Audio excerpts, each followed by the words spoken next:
Hola, soy Modesto Lomba y como presidente de la Asociación de Creadores de Moda de España, sabéis que llevamos mucho tiempo apoyando, no solo con mi presencia, también con la colaboración de la asociación, la muestra del Encaixe de Camariñas. En esta crisis que estamos viviendo todos, en esta gran pandemia, yo creo que tenemos que tener claro que el mundo va a cambiar, nuestro país, nuestra forma de relacionarnos, pero yo creo que sobre todo en Camariñas tenemos un ejemplo perfecto de qué es lo que debemos hacer y qué es lo que no tenemos que seguir haciendo. Creo que esta crisis nos va a dejar claro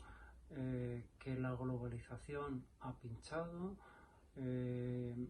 no es tan bueno como nos lo contaban, y insisto que el mejor ejemplo de lo que debemos hacer es lo que se está haciendo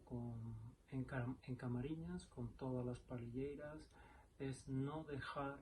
que nuestra industria, que nuestra mano de obra se lleve al exterior, ¿no? Porque yo creo que es una de las consecuencias que está creando que esta pandemia sea mucho peor para todos nosotros. Y lo mejor que podemos hacer por nuestra sociedad, por nuestros conciudadanos, es todos ser responsables de esto y que en nuestras compras, en nuestra petición a las instituciones,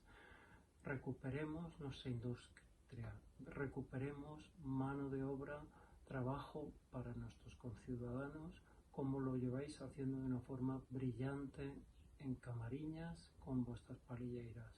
Muchas gracias y espero veros pronto.